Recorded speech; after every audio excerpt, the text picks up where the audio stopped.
Guys, we are here, and today we're talking all about vacant land, how to find it, how to sell it, and most importantly, how to market it. My name is Rick Ginn, and you are on Flip with Rick.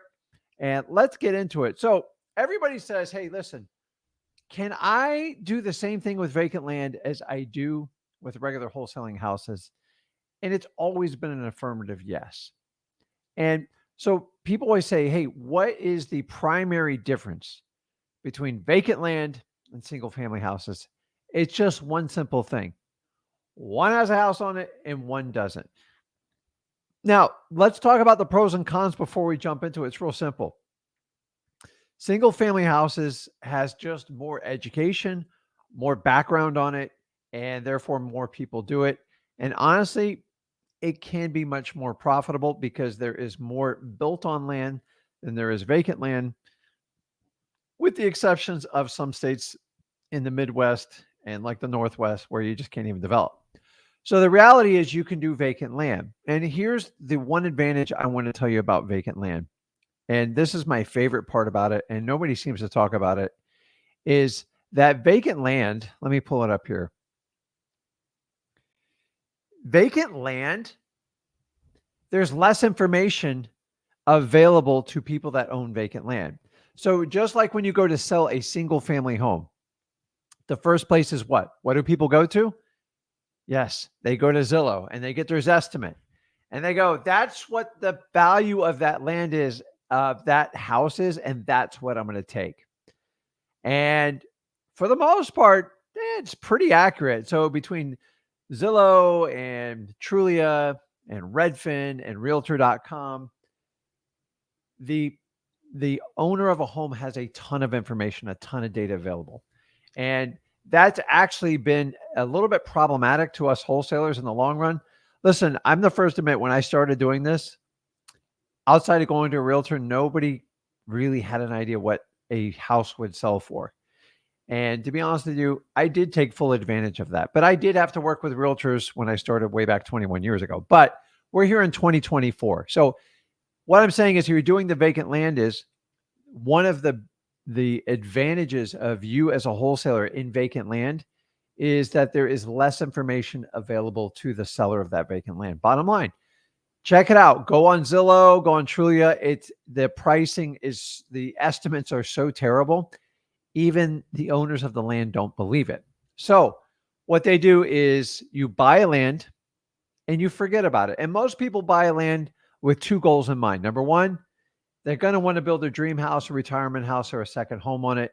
And it's way out in the future. We might as well buy the land because it's never going to be cheaper than it is today. And that's how most people buy land. The second person buys land as an investment. I buy the land, I pay the taxes on it every year, and I am hoping and speculating and crossing my fingers it explodes in value somewhere down the road. I've done this. The problem is you don't know if it's going to be 3 years, 10 years, or 30 years. And that's the problem with buying and holding land. Now, here's the really cool part. My favorite part is when people buy land, they buy it really cheap and they don't keep up with the current values of the land. They got an idea, but like they don't know like the up and coming trends. So this is the value you add as a wholesaler when dealing with vacant land. Now, you can actually make a ton of money with vacant land, but for the most part, on average, you're going to make a little bit less than you do single family homes because there's less inventory. It's a slower process and you're just selling the land and that's it. So let's dive into details on how to get this done. So as I said right here, as I just highlighted, there's less info available to landowners on pricing models, on algorithms, all this other stuff. And for that reason, most landowners really don't know the current value. Most of them will reach out to some sort of realtor and try to get the numbers. So this brings me back to 2003 when I started wholesaling single family houses. This was the exact way we did it. Now, don't get me wrong. There's a lot more houses for inventory. There is vacant land, particularly in my markets, but you need to know and size up your market doing that. Florida's running out of land other in the middle of the state, which nobody wants to live there because it's a swampland. And this is what we're dealing with. So that last info is your catalyst to make a ton of money in wholesaling. So let me give you an example. I bought quite a few lots in Palm Bay, which is a wonderful market in Florida. I'm already there, so if you want to join and compete with me, come on over. Seems like everybody from Arizona comes over to Florida to invest. So, anyways, I bought it. It was a whopping $2,500. I bought them between $2,200 and $3,500. And honestly, I owned them for 15 years. 15, guys. The original plan was 3 to 5. It never worked out. And so I got a phone call just from someone like you, and I'm going to teach you how to do this. And the guy goes, "Listen, I'll give you 12 grand for each lot." And, I asked for 15. I think we settled on 13. I sold them. Here is my philosophy, and I want you to understand this because you got to think like your seller. So I'm thinking like the seller of a vacant land. I paid 3 grand on average for these lots, and I basically got a 4.5 times return on my money. I don't care. That's all. I look at what I bought it for, and I look at what the person's making me an offer for. And that's how people make quick decisions on land. It was kind of a pain in the butt to pay the bill every year. I didn't want to wait around another 15 years. Well, that person bought it and they sold it and they made about 6 grand per lot on top of me. They actually made more money than I did, but I didn't care. You know why? Here's the best part of it. Landowners are detached from the property. I don't have an emotional connection. My kids didn't grow up there. I didn't grow up there. And honestly, I've spent maybe 5 minutes on the lot in my entire life. I have no connection. I have no idea what it looks like. I never mowed the lawn. I never took care of it. And for that reason, it is just an asset sitting on a piece of paper. And one day I want to sell it. Maybe I want to buy a boat. Maybe I want to get a new fishing gear or something like that. And that's how most landowners think. Now, for the longest time, people came after me. I'll give you 3,500. I'll give you 4,500, 5,500. I just had to wait them out. Hindsight's 50-50. I should have held on to it another 5 to 7 years because the lots are going around 50, 55 grand right now. So you have to be very patient. So when people buy lots, they're either going to buy it for future builds, for a dream they have, which is perfectly normal, or they're going to buy it for an investment. And I'm going to teach you today how to kind of distinguish between the two because they're important. Now, the person that's going to buy it to build a dream home will typically pay you much, much more, and they're much easier to work with. Investment people are trying to figure out when the curve for the demand for that land is going to go up. So if you know that going into it, that's what you want to understand. So my favorite part is I just gave you an exact example of a deal I sold and how I thought as a vacant landowner. I thought today would be best to show you if you can get inside your seller's head and think like they do. Like somebody has a single family home, or today we're talking all about vacant land, then that's how you want to think when you're in this process. Because so many times we try to think for our sellers. You've got to go immerse yourself and think like somebody owns a piece of vacant land. Was it their dream home and it just never worked out? The cost of construction's too much, or maybe the family dynamics change, or they a speculator and they're swinging the bat and they just decided to pull the trigger. Once you know what the triggers are for any type of land buyer, it's actually very easy to basically qualify anybody in this process. So that's what we're breaking down. The other one I tell you is it's less emotional than single family houses. Single family houses, guys, there's just so much emotion involved in it. It's actually sometimes draining. And I don't talk about it often, but let's face it, we're talking about properties and we're meeting with sellers and connecting with them on an emotional level. And they're talking about their home. And I don't know about you, but the reality is the home is wherever your heart is. It's where you grew up. It's where you feel most comfortable, you're the most loved. And so that's why we always want a deep connection on a single family home. Now we go over to vacant land. All of a sudden, that emotional stuff that I teach on single family homes, it's not nearly as important. It doesn't mean I don't try to dig for it, but there's less stuff attached to it. And for that reason, they're much simpler transactions. And some people really like that. To me, it's a little bit harder, honestly, because I'm used to connecting with people. So I hate when people remove all emotions. I get it for a business decision, but as a real estate guy, investor, wholesaler, I want to be able to connect on an emotional level. So if people are detached, They're not emotional about it. You need to know going into it. So here's the biggest play, I'll tell you. People selling land is all a timing piece. So think about me. For 15 years, I owned this land for around $3,000. And just no, no, no, no, no, no, no, no, no. And one day, yes. And you know who got the deal? It's who was ever in front of me at the time. I didn't even actively try to sell the property. I just didn't care. And even my accountant's like, why don't you just get this thing off the books? It's not going anywhere. And sure enough, after I sold it, it went through the roof. Why? I wasn't paying attention to the land. I wasn't focused on the value, the trends of where it's going on. That's where you have to identify what the demand for vacant land is. And if you can identify land and you can find the right types of cash buyers and identify which pocket they fall in, you could do some serious damage in vacant land. Why? It goes fast, they're detached, and it's less emotional, which means you can go through these transactions faster. And one of my most favorite parts of vacant land is just has highly, highly flexible terms, period. People are very easy on like selling you a land. And what do I mean about like flexible terms? The reality is it's not as structured as single family homes. So 90% of most vacant land is paid for how? It's paid for with cash. And cash is king. Cash rules when it comes to real estate. And because it's paid in cash, they're highly flexible kind of in the terms. You can get creative financings with them.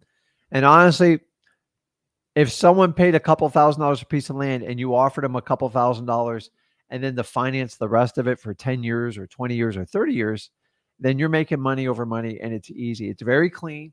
There's no subject to here. There's no takeover of anybody else's debt. They just record a mortgage against the property and you make payments. And then that gives you the ability to turn around and get creative and sell the deal creatively because you can actually yield more money doing that. And why not make the seller the bank? People do it all over the country. I don't do this a lot because my entire focus, not vacant land. When it falls in my lap and it makes sense, I execute. And that's how I'm going to teach you how to do wholesaling and vacant land, because if you truly focus on wholesaling, you're going to get some flip-flop leads that just pop into your folders. And most of you go like, hell, I have this piece of vacant land. They're motivated. Rick, I don't know what to do with it. Let's take this video, go through and show you how to do it. So rule number one. So I just gave you all the advantages why I like land and vacant land. And some people either focus on vacant land. Some people do it exclusively. Why not do a blend of both? Why be pegged in a corner? Why be stuck?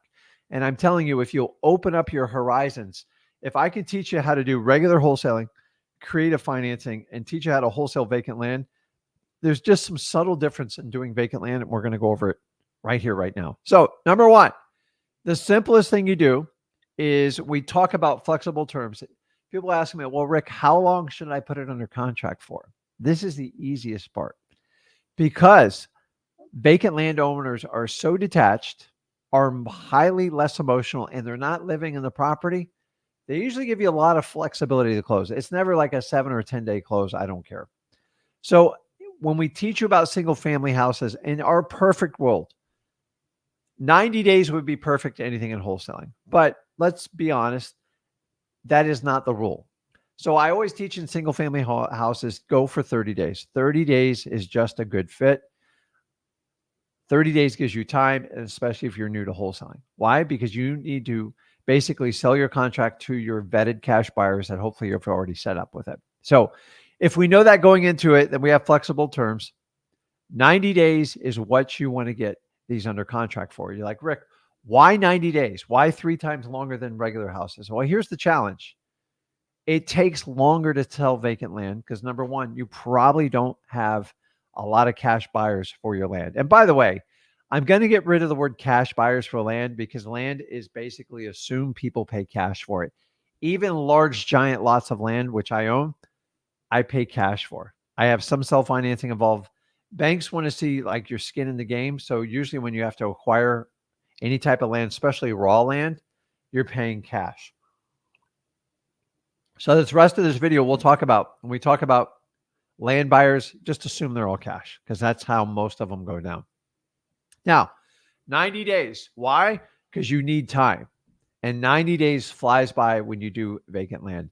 Remember, it is a smaller niche of buyers in a set geographical area that have to pay cash for it and have to have the vision of either speculating on that project as an investment or buying it for like their dream home, their second home, or doing like a spec build. And because of that, they just take more time. So if you do less than 90 days, you're probably most likely going to get disappointed until you get into the flow of this business. And I'm going to teach you about it. So the key to doing vacant land wholesaling is you simply have to do it in reverse order. Now, you can do this in your regular wholesaling business, but you can't do it all the time. It doesn't always work out that way because people are crafty. People will steal deals from you. Really, in wholesaling land, I never, ever had an issue with someone stealing a piece of land from me. In fact, it's the opposite. You'll actually get more people that want to work together and collaborate to help you sell. And so JVing on vacant lands, if you can find someone that has cash buyers in your particular market, it is a great opportunity. So here's what I want you to do. You have to do it in reverse order. Yes, I'm going to do live one-on-ones as soon as I'm done with our teachable moment. So if we're swapping them and do it in reverse order, Rick, how does it look? It's real simple. Number one, the reason you have to do it in reverse order is one of the hardest traits in buying vacant land for wholesaling purposes is identifying demand. If you can't identify demand, you're going to waste time contracting properties that nobody wants to buy. If you don't believe me, go out and try this. I've been stuck in this land buying hell part of it. You have to identify demand. If there's no demand, it doesn't matter what you put it under contract. You're not going to make any money doing it. I see a lot of wholesalers running around with their head cut off, buying vacant land in the middle of nowhere. It's going to be a tough sell. So I want to go places where buyers, and once again, we're going to refer to these as cash buyers. Anyone who buys land is going to be cash going forward in this video, is I got to find out where they're going. So like, how can I do that? How do I find land buyers? It's so simple. If you know you got to find your land buyers first, and you can't change this order no matter how much you do it. Because I watch you guys put properties under contract and you're like, you think you can find a buyer for this? And you tell me where it is.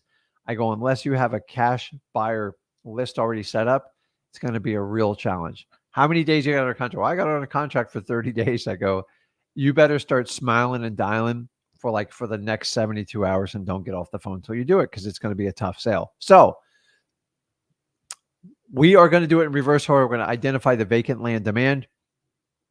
So as I did, so when we're going in reverse order, we have to identify what are the types of buyers. So there's two classifications. There's speculators and then there's end users. Speculators are people that are making an investment that never want to hold the property past a certain amount of time frame, although their time frame usually gets stretched because of the market conditions. And the other one is someone who wants to build like their dream home on it. You find someone who wants to build a dream home on any type of piece of vacant land, they will usually pay you the absolute most. And these types of buyers are basically what I call kind of private end users. And these are basically people, not even developers. They want to buy the land and either they custom build their home or they go out and find their own builder. I love these people because they know exactly what they want and they'll pay you tippy top dollars. If you ever get them, go crazy with them. So the next one you do is going to be independent builders. These are people who build custom homes. They're looking for particular lots. The good news is they'll pay more. They do have cash, but they'll only buy so many lots. And they like to buy lots in neighborhoods where they're already building because they already have a crew there and they want to move them over. I do like working with them. They will work with you on via assignment of contract, and so will the private end users. Now, let's talk about the dirty one, which nobody ever seems to want to bring this up, are developers. These are the big time developers. I'm not going to use names because I tend to get in trouble when I use people's names, but like the big ones traded on the public stock market. These people want to buy everything and they want to use their paperwork and they want to obligate you like forever. They are basically your hedge fund on a much bigger scale because number one, they will not buy your property on assignment of contract. They have a strict policy against it. Don't ask The reason is they want to obligate you for 90 to 120 days, and they have the right to back up right up to the closing. So if market conditions change, they're going to leave you at the altar, and they want stuff really, really cheap, and they want a lot of land all at once. So, and they want to pulse their buys so they don't tie up all their capital. So every time they sell the house, they free up more money, and they play the cash flow game. And for this reason, they're going to be your most difficult buyers, and they're the ones I try to avoid at all costs. Very rarely do I ever sell to a big time developer because it's just such a pain in the butt. And you got to understand that. So if we know we got to do this in reverse order, then we have to look for the land buyers, AKA cash buyers for these types of properties. So do this first. Do not mix up going out and finding the vacant land first. Go find the cash buyers because they're going to point you to where the demand for people that are looking to buy vacant lots. If there's demand, you have a market. And if you have a market, you can make money. So many of you guys go out and contract properties because it's like, oh, I really like this place. It's got a stream. Listen, it's great, but your personal like doesn't mean there's a market for it. So what you need to do is get this little thing we call data. And data doesn't lie. Data's going to tell you the truth. People can manipulate data, but data will stare at you and just tell you the truth. It's like taking your pulse. It's like taking your temperature. You can't sway it. You can try to put it under a hot light when you're trying to get out of school one day, but for the most part, it's going to take a temperature of what's going on in the market now. So here are the land filters we simply want to use. Don't worry, this is recorded. You can refer back to this video. It's simple. Number one, you have to have a specific area. Please do not shoot all over the United States and go, I'm just going to find the prettiest pasture, the prettiest place to buy land. No, go out and find a specific area. Now, if you've never done this before, it's really simple. You can go to all sorts of land sites where they sell vacant land, stuff like that, and just start looking up demand. It's not hard to do. I've done countless videos on this. I'm not going to tie up a bunch of time doing it because we're doing this in reverse order. So number one, find an area. I like to find zip codes. You can start with a city.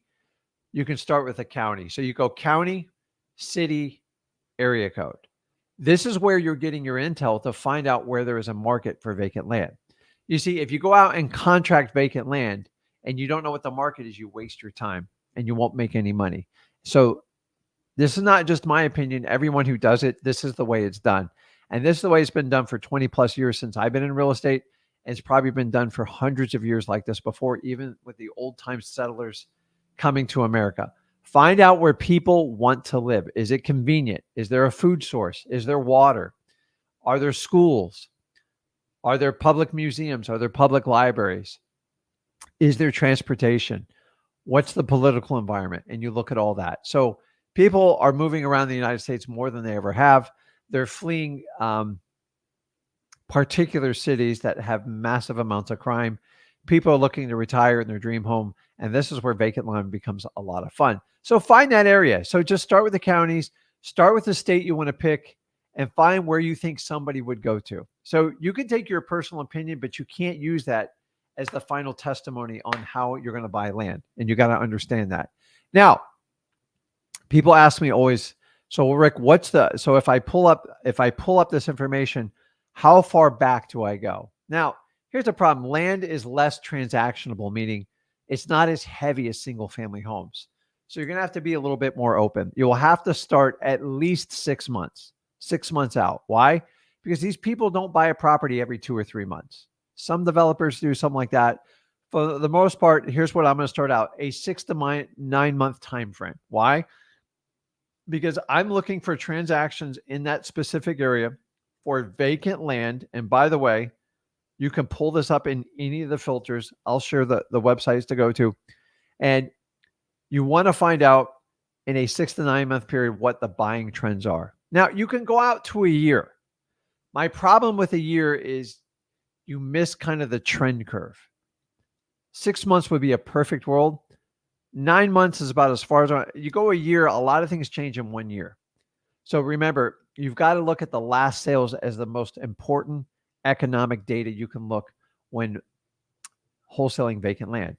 The tail end of that curve, that last 90 days, is going to tell you everything you want to know. It'll point you in directions. You can see it on a map. and it's really cool. Now, the easiest part to do, go over to listrei.com or dmzac.com, and you can actually go into these filters and you can find these cash buyers for land. It's real simple. I've done entire videos on this. I don't want to duplicate the exact same video, but just go in there and use these filters, guys. They're simple, they're straightforward. And remember, here's the key. Most of these people pay cash for them. So you want all these properties to be free and clear that they bought. So here's a really cool thing is the criteria we use to find our cash buyers to find a demand is almost the same criteria we're going to use to find land for sale because they're the same type of people. And that's the crazy part about this. Some people are just better at it than others, and some people have a plan, and some people have no plan at all. And your job is to basically take advantage of people who buy land that have no idea what the value is. And if the number hits them perfect at the right time, it's a quick decision. And you remove most of the emotion from attachment and the emotional issues on single family homes. Because remember, these are properties, sellers view them as homes. When we talk about vacant land, they are nothing more than a property to them. They don't live there, they're not there, and they have a lot of flexibility with it. So keep this in mind too, guys. When you do it, I'm going to go back to this one because this is important to emphasize this. When we talk about a 90-day ideal contingency period, people say, well, Rick, what happens if I can't find a buyer for it in that period? You get out of the contract. That's it. And by the way, I would say nationally on average, about 50% of vacant land deals fall apart. And here's the wild part. Sellers do get bothered by it, but not nearly like they do a single family home. They get it. They understand it. And they know when they sign up with a long contingency period that there is a risk that you might not close on it or ask for a deeper discount. So ask for the 90 days. The reason for it is you need the time for it. And with that flexibility, the worst case scenario, if you had to get out of it, remember, they don't live in the house. They don't have to move out of the house. And there's no damages to them. Make sure you honor that request. Listen, if you can't find a buyer soon and you screwed up like the year and you didn't research the demand for it, get out. Like, don't tie them up forever. That's not fair to do that. And remember, you're selling the contract. You're not selling the property. Huge debate on this country on how that goes. If you do wholesaling right, you don't have to compete with all these ridiculous guru videos on what's legal, what's not. If you're just selling the contract, you sell them privately and you don't put it all over the internet and you don't act like a realtor and you don't have a realtor's license, you're never going to have a problem with wholesaling. The problem is wholesalers trying to act like realtors, and now they're trying to say, we want wholesale rights. You can't get them both. And that's another day, another topic. So this is why I like the 90 days. So if we know that, we're going into it. So let's talk about vacant land buyer criteria. So the most important aspect you've got to understand, you got to do this in reverse order. You have to get your cash buyers first. There's no other way to do it. It's so frustrating when you get a vacant land under property. Now, sometimes one just falls in your lap. And I've had lots of examples. You guys come and they go, Rick, I called this guy in a single family home, but he says he owns this other property out in Mexico or Arizona. And he's owned it for like 10 years. And I made him an offer. He said yes. And he gave me a 90-day contingency period. So I'm like, perfect. Go ahead and swing the bat. I'm not telling you not to do those deals. So don't like mix it up. But if you're getting into it and you go, Rick, I want to add this to my portfolio. This is a method I want to add. Go get your cash buyers for land first. Why? Because it's going to point you in the right direction. And it's going to save you a lot of time and aggravation because you can't, it doesn't matter what price you get. If you're in a poor market where there's little to no demand, you're going to get, you're just going to work for free. Let's just say it how it is. And I don't want you to do that. So you have to go where the demand for the buyers are. Remember, all buyers of vacant land, in my opinion, are cash. I've rarely seen it differently unless it's a major, major giant property. So, so the first thing we do is basically we look for vacant land in a geographical area. I kind of squeezed this all in and I apologize, but this is a summary. You're looking for vacant land. You pick your geographical area. You pick your lot size because it's important to know, but like I'm not overly particular on lot size. So lot size is usually a quarter, a half, a full acre, or acreage. And then the last part of this, which, well, you know what? I cut it all in there. So vacant land, geographical area. Start with a county. It's hard to do it by state. Go with county. And remember, you're going to the counties where you've already found cash buyers buying vacant land. They're going to tell you where it is. You don't get to say where it is because if you do, you're going to put a lot of stuff under contract and you're going to waste a lot of time. The next one is lot size. As I said, quarter, half, full acre, and then acreage after that. That's the typical one. And last, and most importantly, make sure every one of these lots that you're negotiating are free and clear. That means they have 100% equity. Most of these properties, they are going to buy with cash. And the thing with that is people like to get their cash back, especially speculators. So I had a 3 to 5 year plan on those lots in Palm Bay. It took 15 years. I had no idea. And most people don't want to wait 15 years. It's just too, even I thought it was ridiculous. But remember, I went into it as a speculator. Like I didn't look to wholesale and flip the vacant land. So when someone called me and go, listen, I'll just wire you the money. Here's the deal. And I made sure they had like cash and I put them on the hook for it. But in my mind, I only paid $3,000. They were offering me, I think the initial was 10. We settled on 13. One of them I sold for 15, but they sold them in the low 20s after that. I researched it. Like I thought it was a brilliant move. I just didn't care. I got tired of paying the bills and I felt like it was going nowhere. And I wanted to move that money into a higher performing asset. And it didn't work out for me. And that I'm just walking you through the decision process when people look to sell vacant land. That's all you got to understand. It's completely different from a house. So you have to have this intel, and it's so important. So you've got to understand the biggest thing I can tell you this. You've got to find your land buyers first. End of story. There is no other way to do this. If you don't find your land buyers first, you are going to waste a ton of time in this business. And that's the last thing I want you to do. So that is pretty much the nutshell. I've done, I believe, 4 other videos on how to do vacant land in a more extensive period. And you can look up any of those on the Flip with Rick on the YouTube site, or you can just go over to freewholesaling.com. And we have an entire course in there created to do vacant land. But like, guys, listen, I would do both if I were you. I love this business so much. And I think there's plenty of opportunity. Am I the best vacant land buyer? I'm pretty good at it, but like, it's not my like rah-rah speech. I'm the guy who understands wholesaling in granular detail. And then I've taken that skill set and I've expanded out to do creative financing, to do wholesaling land, to do all sorts of short-term rentals and land deals and projects. And I just love learning about real estate. But remember, wholesaling is what opened the gate up to me for everything. I learned how to flip short sales back in 2010. I made a lot of money doing that. And I just love the challenge of real estate. So everything will always point back to wholesaling. Anybody who tries to guide you around wholesaling or like creates fear, I want you to understand, I don't. So here's my public service message to the wholesaling community. Number one, I do love wholesaling. I do. Listen, there's some bad actors in this business, but there's bad teachers, there's bad doctors, there's bad students, there's bad cops. It's more of a people issue. Now, has it got over marketed in the last 7 to 10 years? Yeah. And I am proud to say I am not part of that mess. And I didn't teach it. I thought it was a train wreck back in the early 2000s.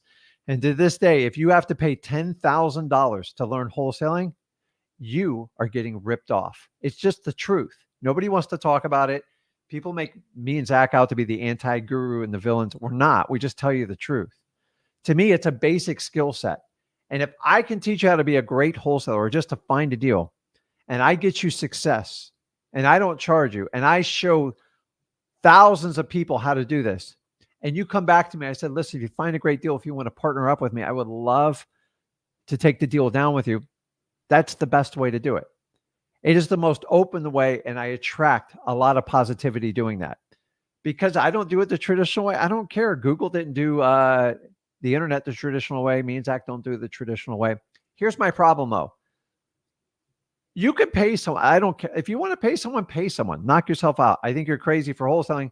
But the reality is, all of a sudden, there's a lot of legislation coming in about wholesaling, and I think it's just being overplayed. The reality is your federal rights allow you to engage in a contract with a private individual. The state does not have business in interfering it unless you're doing something highly illegal. And they're now messing with wholesaling. The problem is the only thing they're ever really tinkering with, here's the honest, is like how you market it.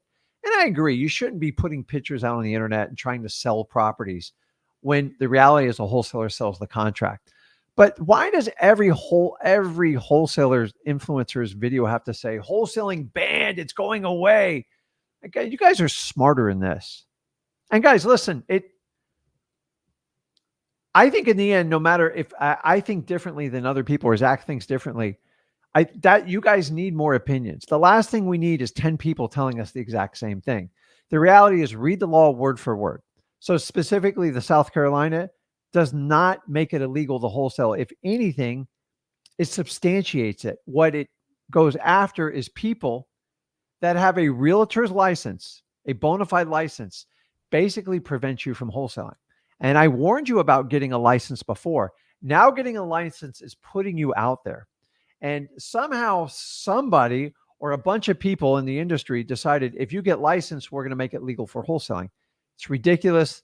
The license doesn't teach you anything about wholesaling. Honestly, if you're a bad person, you're going to be a bad person with a license or without it.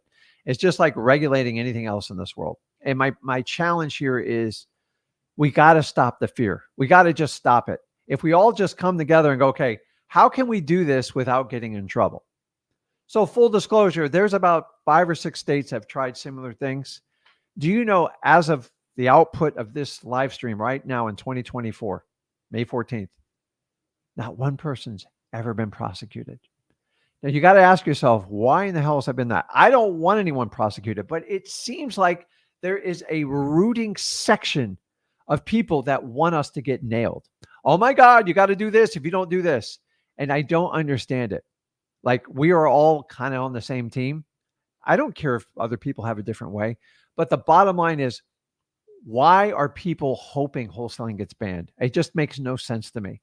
I got a question if you really want to help people out in the wholesaling community, because you putting out videos that saying wholesaling is banned it's irresponsible. It's ridiculous. You can put whatever lawyers, whatever realtors, brokers, or people from the real estate commission. I do deals in South Carolina. I have checked with the lawyer that handles it, and he says, Rick, you're 100% compliant. You don't have a license. You can sell your contract. I will do all your deals. Okay. Then somebody else gets a lawyer, says, oh, you can't do it. And then I find out like it's one big, like you can ask 10 different lawyers, you're going to get 10 different opinions. The whole thing's designed to be confusing. As of right now in Illinois, which has the hardest law on wholesaling, in my opinion, not one prosecution, 4+ years. You start not, it just seems like a scare tactic. I don't want anyone to get sued. I don't want anyone. Nobody needs that. Nobody needs it. But why can't we all just kind of come together and go, okay, let's find ways to do a workaround that works correctly. I'm not looking to cheat a law. Like that's the last thing I want to do. But if you're going to come out and say it's illegal and make an entire video, you better get the entire story, because I can interview 10 people, get 10 different opinions. And by the way, some of the dirtiest people in this country are lawyers. So like, I don't rely on one lawyer's opinion. I rely on a lawyer that I do business. So if you're doing business in South Carolina, go ahead and post in your stream. Can you not do wholesaling anymore? Because based on the videos I've seen outcome this last week, it's kind of ridiculous. And I just want to put it like, let's all find a way to work together to like, we should be helping each other. But I don't know why people are rooting against wholesaling, especially if you teach wholesaling. I'm really going to question like what you're doing. I think for the most people, we can have different opinions. That's America. And I'm friends with most of the gurus out there. They're not bad people. We're different. And it's just like 2 lawyers when you go into court. One has opinion, the other has opinion. And you guys, you, the crowd, are the jury. You make the decision. But I'm just saying, just stop assuming everything is told to you is true, because if you do, you're going to get killed. Read the law yourself and make your own determination, then talk to people. And I think if we had constructive forums where we had multiple views of opinions, we could get to the truth. But the problem is when everything's one-sided and they tell you it's banned, you're banned, you're going to get killed. I think it's ridiculous, guys. I do business in South Carolina. I have zero issues right now.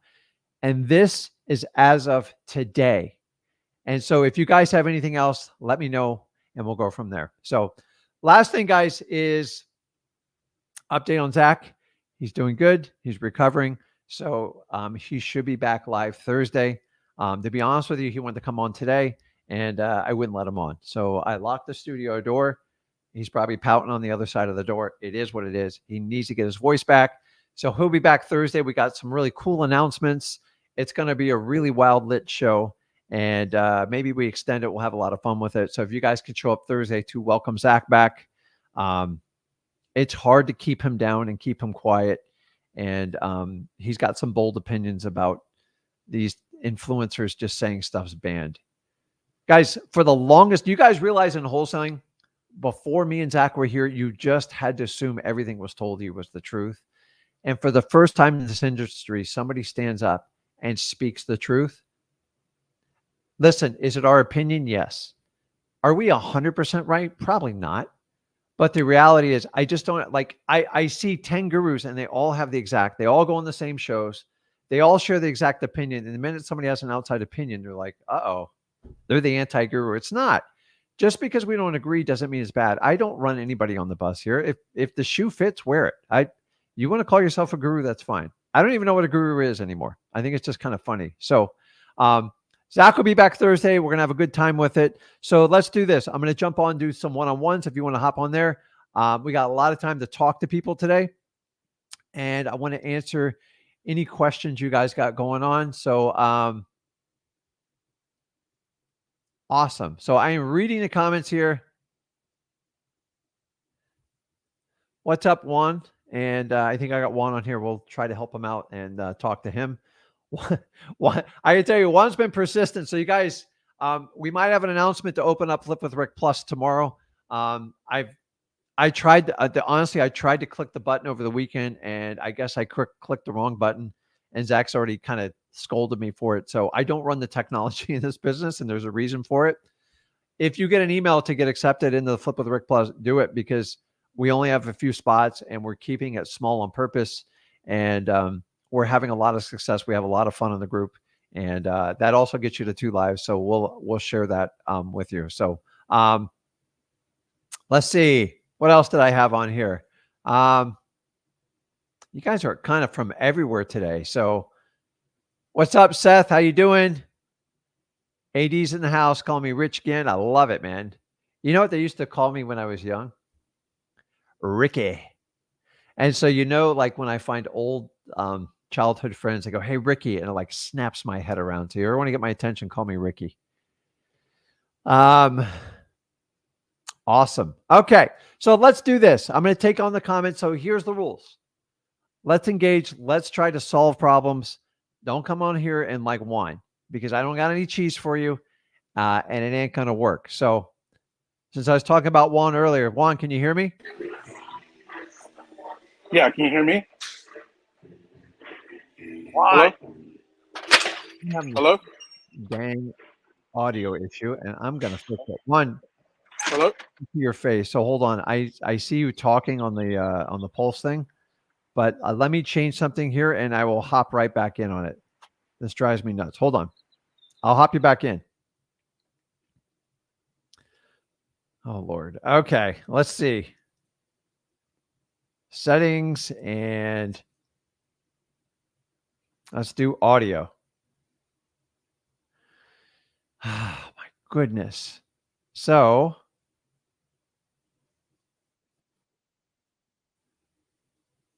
reduce mic, automatic mic adjust low. Okay, so I am working on the audio part. I apologize. Do me a favor, just put it in the text for right now until I get somebody else over here to help me fix it, and we will go from that. So Joseph asked here, hey Rick, when cold calling, what are the questions we should be asking? So actually, you bring up a good point because I didn't go over this in detail because I've recorded so many videos on it. How are you going to attack your vacant land deals? And there's only 3 ways to do it: cold calling, SMS, and direct mail. For the most part, most of you aren't going to do direct mail because it's a little bit risky when you start out and you're not making any money. To spend thousands of dollars on direct mail is risky, in my opinion. Sorry about that. So if we understand that, going forward is if you're going to do cold calling, which is the most predominant way. Now, here's the deal is I don't want you to get all in the, for full disclosure, I know very, very little about like how vacant land works. So here's my deep definition. You don't need to know. The only person needs to know is your title company and your cash buyer. You're just offering a lot. Either it works for them or it doesn't. Let me give you an example. They can either be infill lots. An infill lot is basically where the sand, the dirt foundations poured, the utilities are in, they're just waiting to build the house on it. And those are usually the most profitable ones, the most desired ones, because they've taken and your extreme one is going to be a raw piece of land. Here's the thing is, if you point to where the demand is, it will point you in the right areas so you can make this work. So the last thing I want you to do is start trying to figure out every determination. Let me give you an idea. In Port St. Lucie, we have this, there's some environmental concerns. Now, environmental really doesn't impact you unless you're near the water or you do commercial property. Commercial property is a whole nother ball of wax. Deep down in the earth to find out what the sand, the clay, the texture, everything made. And it can be very expensive. Trust me on this one. So back to Port St. Lucie, we have these things called gopher tortoises. And so when someone's going to look to build on a lot, an inspector comes by, and if there's any signs of an active gopher tortoise nest, you're done. You can't build on it for like years. And I've seen people do some radical stuff to try to eradicate turtles. I'm not about that. There's a reason for it because they're an endangered species and they're hard to reproduce. And for that reason, you don't need to know every detail. That's why you have a 90-day contingency period on your contract. So I let the end buyer decide what they want to do. I decide what's fillable. And that's how we want to make it work the most. So still working on this, guys. So type your comments in here, and this is how I'm going to take them for now. So, so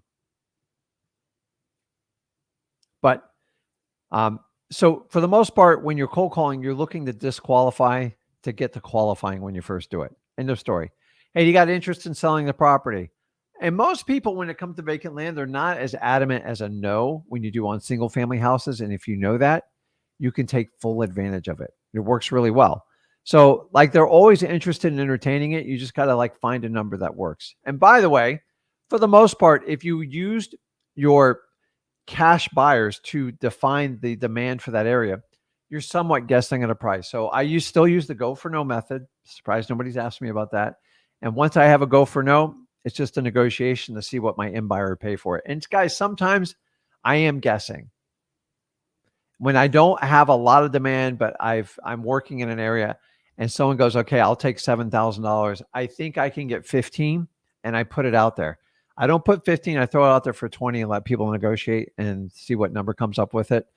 Sometimes it works out wonderfully. Sometimes it doesn't work out at all. But remember, to get out of these contracts is pretty painless. Nothing like you do with single family houses. So,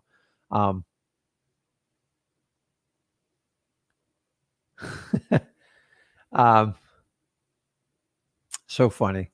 I'm reading your comments here. I think it's kind of funny on this stuff. Really, that's interesting. So, yeah, I'm working on an audio issue, guys. Don't beat me up on it. So, so type in your questions. You people on hold right now. The problem is, I do not want to restart the computer in the middle of a live stream because it is problematic. And I checked this before I went, and then it just happened again. So this is what happens when I don't have my partner in crime here, but I'm working through it. And actually, I've done lots of real estate today. So type in your comments if you have any other questions. What else did I want to bring up with you guys? You guys realize we are approaching the halfway point of the year. So guys, if you don't notice, in June, we usually do what we call a 30-day wholesale challenge.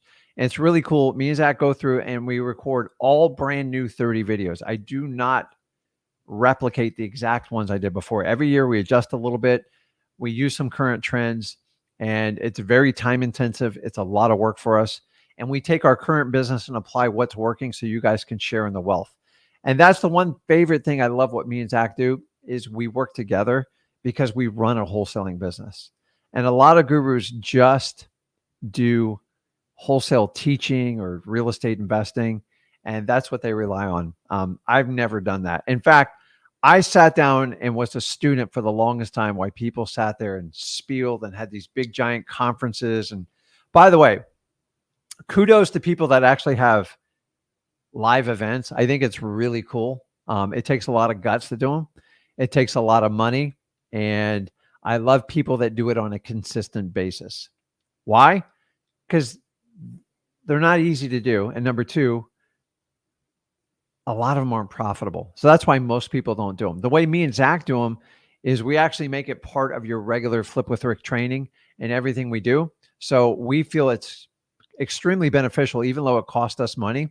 I don't mind doing it because there's something about when you can meet with someone and connect with them, which is like really cool. And it's one of my favorite things to do. So I'm like you, when I met like my mentor and stuff, I was just like, oh my God, like I can touch you, talk to you. And when you find out they're real people, it even inspires me more to do stuff like that. And it's one of my favorite ways to connect with people and to do it. So if you're out there doing a live event, like please keep doing them, because you noticed after like 2022, everybody stopped doing them. And I just don't get it. Like either do it or don't do it. Oh, I'm not making money, I'm not going to do it anymore. I think it's just kind of funny. So the really cool thing about me is Zach, we don't have anything to sell you. We actually sit there and just train you for 2 full days. And we go a couple days before, a couple days after, and we make it extremely interactive. And everybody gets their questions answered. Everybody works out their Flip with Rick marketing plan. And those who want to utilize our time get to utilize it. And we typically, me and Zach wind up doing 16, 17-hour days, but I don't mind because to me, it's the best way to network and get to know people. And too many people in this business are about the transaction and the payment of the course. And I'm trying to do it the opposite way. So the best compliment you can give to me is either subscribe to my channels or do a deal with me, which is my favorite way. And no, I don't have my phone on me to turn up the speakers. And I have another computer on the other side of the office, but I'm not going to pull it. So I see you guys kind of answering your own questions. So Jelson says, hey, Rick, is there a way to skip trace government lists faster because it takes me a long time to skip traces 100 manually? Yes. Let me put it up here for you. It's real simple. It's on the bottom of your screen right there. Now, you don't have to do a paid app, but I'm here to tell you using dmzac.com, which is working with Deal Machine, which is a partner of ours that we spend a lot of time with. And while we were in Texas, we got to meet basically basically the founder and his entire team. Absolutely amazing. And I love their vision and what they're doing. And what I love about it is they're immersed in wholesaling. They have a wholesaling business. I've seen it and it works. Most people coming into the wholesale space, they just want to lean on influencers and just try to sell their product so they can sell the company. And if that's your goal as a software developer, God bless you. You can do whatever you want, but like you're usually not going to develop a very good product because you're just looking to flip it and get rid of it. So it's like a baby. Once you see the baby grow up and you develop them and they do wonderful things, the last thing you want to ever do is get rid of them.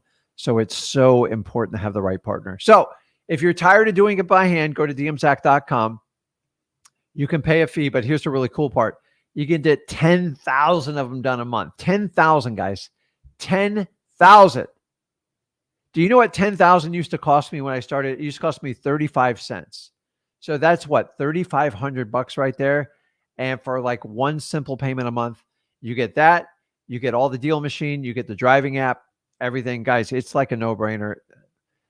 I know Deal Machine's working on some things, and hopefully when they're done with the testing, me and Zach have been part of the testing. It's really cool. When this thing rolls out, I really think it's going to completely separate them from all other software makers. Listen, I love Batch. I love PropStream. I think they're amazing. Anybody that helps the wholesalers. And I've always told you, I'd rather you hire a piece of software before you hire an employee, because an employee can cost thousands. A piece of software is usually around $100. So dmzac.com is going to be one of your best ways to do it. Check that out. And let me bounce over here. I got more questions on that. Can you, I don't, okay. So MJ Smooth Criminal, which has been a long time watcher and follower. So I do appreciate you and all your questions over the years. It's amazing to watch you guys come back time and time again. It's a testament to what me and Zach do. But hey, Rick, are land deals quicker to close and easier to get than a house? They are easier to put under contract. They are usually longer to close, because the only thing holding you back is your land buyer. So if you go to the right areas where there's enough demand, you can completely knock it out of the park. If you don't have enough demand, it can take you up to 90 days to sell the deal. Trust me, I've been on both sides of the equation. That's the problem. It's a much smaller niche pool of buyers, but it's much easier to buy the land. So one part's easier and one part's harder. To offset the hard part, you've got to go do that dirty work, and you have to get out in front of it, and you have to do the intel on your cash buyers on the land. Without it, it's an absolute pain in the butt. So I recently contracted a piece of property kind of in the middle of nowhere, but like it seemed too good to be true. It took me 2 extensions. We finally got it sold. It didn't make a ton of money, but it still worked. And so I constantly remind me, if we don't have cash buyers in there, even 90 days can be a stretch. It's just the truth. And don't stop what you're doing, your regular wholesaling. Keep it in mind when you do it. And or but like work, like I see a lot of you guys asking questions about like details to the land and stuff like that. I leave it all to the title company. I do not get into specifics on type of dirt, soil, environment. You can know if there's utilities on there or anything like that, and we can go from there. So hopefully that answers that question. So another question which you guys keep harping on, which is a fair question. So since Zach's been out for these basically 2 weeks, I've been running the show behind the scenes, and I'm not nearly as inept, and I'm not as experienced in pushing all the tech buttons. Now, I do have people helping me out, but I was supposed to push the button last Thursday or Friday, and apparently I pushed the wrong button. So if you guys joined another group or something, I apologize with it. So I got it scrolling across your bottom. We have a wait list. We have one of the most extensive wait lists in the entire business. And the reason was when we started Flip with Rick Plus, we were kind of all over the board. And we took on a ton of people. Not as many people were serious. So we wanted to find people that were most engaged, that felt like they were going to get the best benefit from it. So we started closing it off. And then we find out who really wanted to do it and the people that just kind of kicking the tires. And since then, we have 100% loyalty. Nobody wants to leave. So whenever we have an opening, we open it up. Who's ever hits first on the list will hit. I got a feeling when Zach's here Thursday, he's going to click the button because I've already been scolded. I apologize. It is my fault you haven't got in there. I got people I'm actually doing deals with that aren't even in Flip with Rick Plus that deserve to be in there, and I've put them on a special list. But I don't even hold the keys to the kingdom. I just kind of feed you guys the content. I love wholesaling. I love engaging with you guys. I would, as I said, number one, I do this for free. I was like, oh, I saw a cute little video. I guess they kind of call themselves influencers. It's kind of cute. They did a video together because, they all share their content, because if they had to stand on their own, it would probably be a struggle. And they go, what do you think about people who do free content and then they charge afterwards? I go, number one, my content's always been 100% free. Go over to freewholesaling.com, 100% transparency. Any guru can download the course. And by the way, every guru that downloads our course, I get your IP address. I have enough software and people that work behind the scenes. I know exactly who has it. So honestly, I'm proud to say freewholesaling.com has the most amount of downloads from gurus in the entire world. Thank you very much. Also, a lot of you gurus have duplicated word for word what me and Zach have done. Once again, it's a form of flattery. I'm not going to send a lawyer after you for copyright, even though there's a copyright infringement on it. Your time will come when you least expect it. I promise you, you will regret it. But honestly, it just shows that people just have to duplicate and knock stuff off. So the point of this, they're saying, well, what do people who switch from free to paid? I've always been free. Flip with Rick is just, if you want more time with me, that's it. I tell you, you don't have to do it. It's not a requirement. Plenty. I've had tens of thousands of people do deals without ever paying me a dime. And it will always be that way. In fact, if you do a deal with me, you get into Flip with Rick Plus for free. And then on top of that, I have another program. And oh, I know this is crazy. It's free. That if you work with me, I teach you some highly specialized techniques. You have to put up your part. You have to be selected by me and Zach personally. And we partner with you. And we have team members we work with, and we hold you accountable. And you have to market. You have to go meet with sellers, and we partner up on the deal. Some of the deals I fund personally. Some of the deals we assign quickly, and we split it 50-50, no BS fees in between. So Mr. Influencer says, what about those guys who do it free, then they charge? My stuff's always been for free. But there's levels to this game. Okay? I don't get and hop on a plane and fly to someone's studio because you have to sell people's courses, and they got to be at least $10,000 or more. People are tired of that crap. They just can't handle it anymore. So if you want to call me out for like putting stuff free, it's always been free. In fact, go over to freewholesaling.com, go get your free version and figure out how to wholesale. And my favorite is, oh, I'm the best at it. Like, seriously, my stuff is for free. It always has been for free.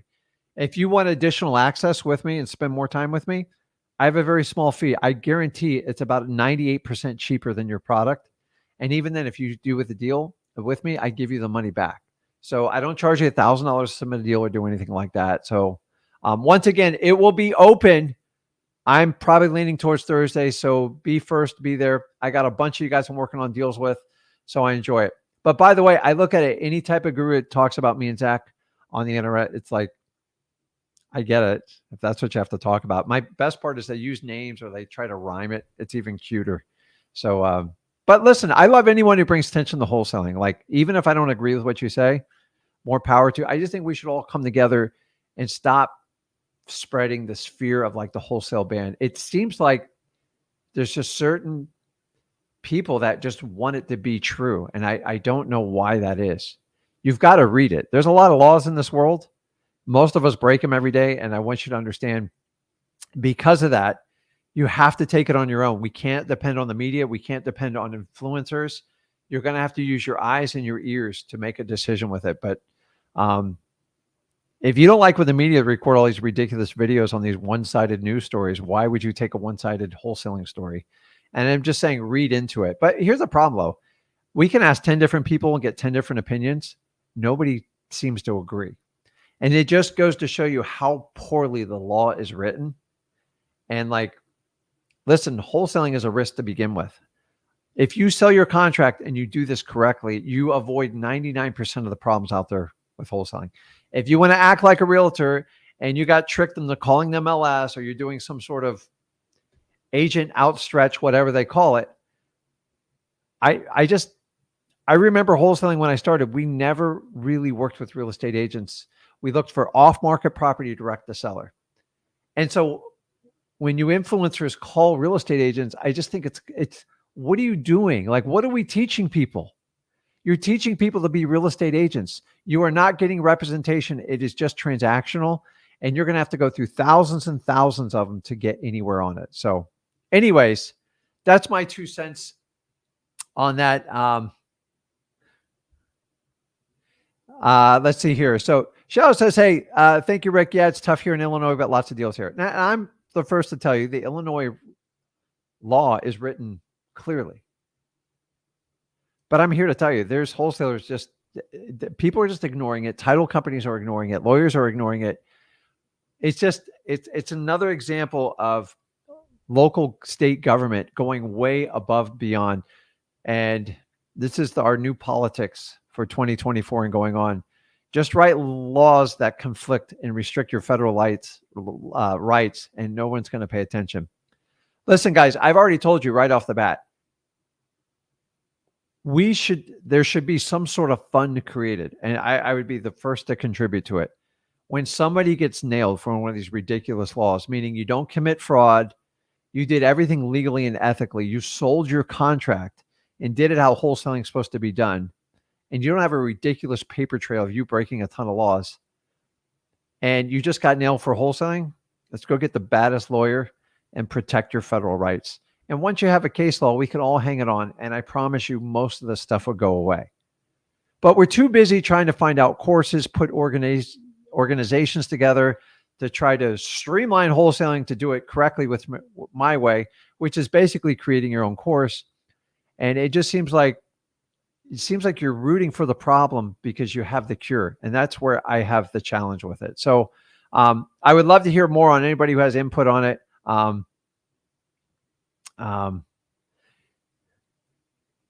Moore says, hey, they ain't talking about you. You ain't doing it right. Like, listen, I honestly, I'm perfectly fine. I don't care what other people say about me. I care what you guys do. And that's all I focus on it. And me and Zach, our entire shift has always been to the wholesale community. It's never been to the guru committees. That's why we don't do like the national speaking tours and stuff like that, because it's all derived on selling product. And you got to sell a crap load of product when you put up some of these big stages, people putting up millions of dollars. They're going to have to get it back from somewhere. There's got to be a point to getting it. And I don't listen, if people want to do that, it's fine with it. It's not going to teach you wholesaling. I guarantee you, I've been to every conference, everything like that. There are some advanced strategies you can get from it. But when you have all those lights and spotlights, something has to be sold to cover that. And me and Zach really I'm not knocking it. I'm just saying, just understand, expect it when you walk in that environment. There's no way. And there's nothing worse when 9 or 10 people are trying to sell you a big fat package. It just drives me nuts. So there's a time and a place for everything, and we'll have to figure that out. So no, I agree. So I think that's it. So let's answer another land question. Find Builders is the best to use Google. No, well, listen, if you can find small builders, the best way is still going to be is just using like a prop stream batch or even deal machine and just searching the filters for free and clear properties and pick the areas you want to do. Now, I did an entire video on how to go in the list source. Yes, I said list source. That's how old this stuff is. And it will show you how you can find where demand is per zip code and per county. It's highly, highly powerful. And remember, you have to find demand first. If you don't find demand, you're pretty much guessing at everything else you can do. So good questions. Katona says, I'm in Broward County, born and raised there. Love it. My entire family's still down there. Your traffic's absolutely nuts. Is it possible to wholesale here in Florida? Absolutely. I keep hearing it's saturated anywhere near Miami. Now, listen, Miami-Dade is not an ideal place to do wholesaling, but there's plenty of people that do it. So you have to make a choice. So you have options. If you want, you could do locally, which I always advise you to do. Broward's got plenty of properties. I know the prices are up there, as you know that.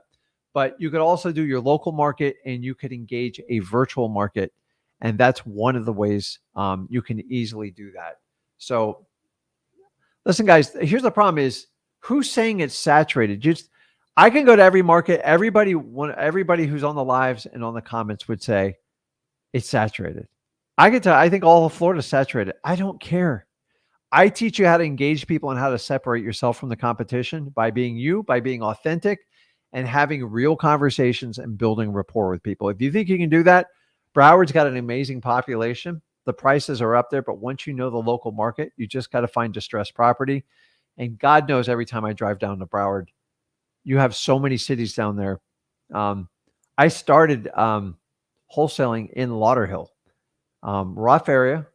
It's changed a lot since then. I did Sunrise. I did a little bit of Plantation. I did everything. So yeah, you can still do it. I still do deals down there, but I got my ears on the ground. And just stop taking everyone's word for it like something saturated. It drives me nuts. So So Nick asked, hey, how do we find comps and price range of acreage in that area? Once again, listrei.com, dmzac.com. I would use, in my opinion, I would use one of the softwares because you got to pull that information. You can even use like list source. You can actually look for the demand in list source by suppressing your batching results. I did an entire video on this. I'm not going to do a screen share because I suck at doing the screen shares. You've got to find the demand first. Once you find the demand, you can break it down to the size, quarter, half, full acreage, or multiple, 5 to 10 acreage plus, depending on what area you do. And then you're going to find, now you got to spread your geographical area out further. It's not like traditional single family houses, and you will find those price points. And you'll see 5 or 6 lots were sold in that like 3-mile radius. And you go, okay, there's demand there. And then you look up who the buyer is that bought it free and clear. And it'll give you, usually if it's a smaller builder, it'll give you an LLC, which they bought it in. And that's the information you want to use to jump all over that stuff. So here's a great question. Will ROS postcards work for land? It's a damn good question. That's a really good question. The answer is yes and no. So the problem with the ROS, it is built around an algorithm to figure out the closest price to what they think the value of the single family home is. And it thinks like the seller. That's the beauty of that system. The challenge is land is it's highly inaccurate. So unless you want to put a default value in there, I don't know if it's going to work. You can try it out. I've never used ROS just for land because the algorithm would just, it's never going to nail it. And this is the problem. There's no data to price just land. In fact, the only reliable piece of source of data, I'm going to be honest with you, is going in your property appraiser site and seeing how they tax the land. And a lot of times I use that as like a lowball, like bottom line method. So if you guys can look up the tax assessed value on, and how do you do that? You simply go to your property appraiser site and you pull the information, and they're going to separate land from house. And if it's just land, then they're going to do a tax assessed value. I just start there. Most homeowners think, okay, well, that's must be what it's worth. It's, if you can find the demand above that, it's usually going to be much greater than that. And that's one of the ways to use it. But I'm going to advise you not to use ROS for land because the data is not going to work, because it's really derived to pull all the information on single family houses. I don't think it's going to work very well. So keep that in mind. So,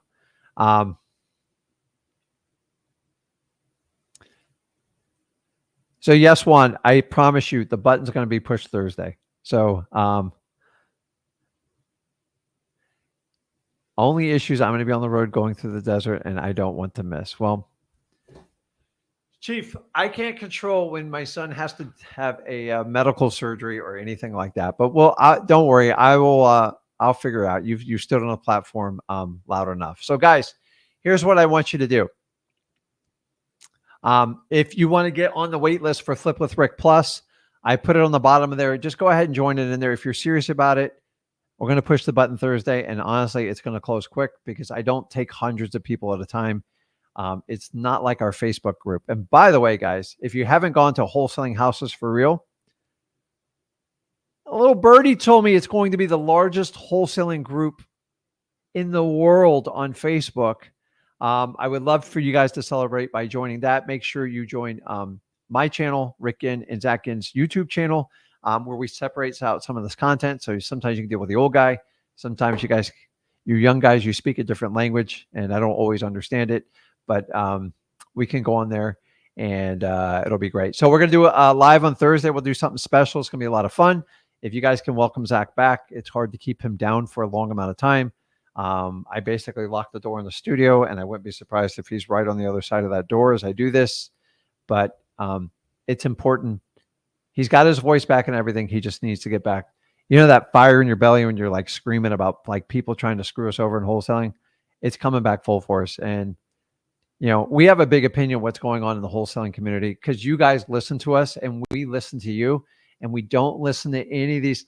I don't care what gurus say about us. I just don't care because I'm too busy buying properties and doing wholesaling. I'm not the best closer in the world. I never claim to be. You know why? Because we don't close in wholesaling.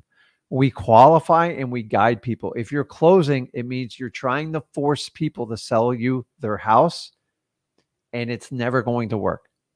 Period. I don't care what you say. This is not a closing ability. We are not selling new cars, custom luxury cars. We need people that need to sell their house. And if you want to go buy a luxury car, you need to be closed by whoever you want to call them, the Godzilla of closers. That's fine. If you need a little jewelry to make your ego feel good, go ahead and put it on you, because you deserve it. Because you don't close people like realtors close people. I don't close people.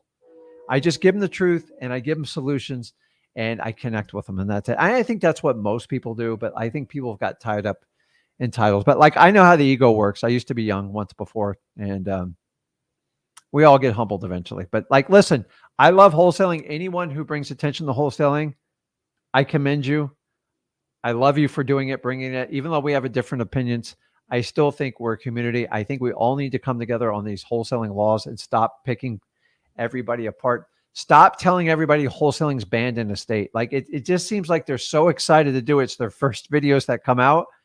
And it would be really cool to have like an open panel discussion where we could discuss it and come up with solutions to make it better. And it can't be one person that we're going to do it my way and everybody has to comply. No, that's a dictatorship. We don't do that. So make sure you guys sign up the Flip with Plus wait sheet. Make sure you subscribe to this channel. It's the best way to pay it back forward. And that's it. And I will be on Thursday with the one and only Zach. He'll be back in full force. He's got one more doctor's appointment. He'll be clear to go. And I want you guys to give him a warm welcome on it. So I appreciate you guys. Apologize for some of the inconveniences we had on it, but we'll get back to our normal schedule on Thursday, and we're going to have a lot of fun with this. Remember, guys, wholesaling is about changing your life, about becoming financially free, and most important, to have the freedom of your time. And if you're all about that, anybody who's brought you to wholesaling, I commend you. I don't have enemies. I don't, because I have different thoughts than people. Doesn't make me the enemy. It doesn't make Zach the enemy. I think if we could have more open discussions instead of having one-sided discussions where who cares? Somebody pays somebody 10 grand, someone learns from me and Zach free. Listen, if it got you where you wanted to go, then that's fine. You have a lot of choices in life. My job and Zach's job is to bring you the best choices for wholesaling, and we're always going to be a voice for the community, and it's never going to go away. You can talk anything you want about us. We don't care. The only thing we care is what your opinion is. So if you have a comment, put it in here. We'd love to reach out to you. Make sure you join our waiting list, Flip with Rick Plus. We're going to push the button on Thursday. I appreciate you guys, and I will see you on Thursday with the one and only Zach Ginn. See you guys.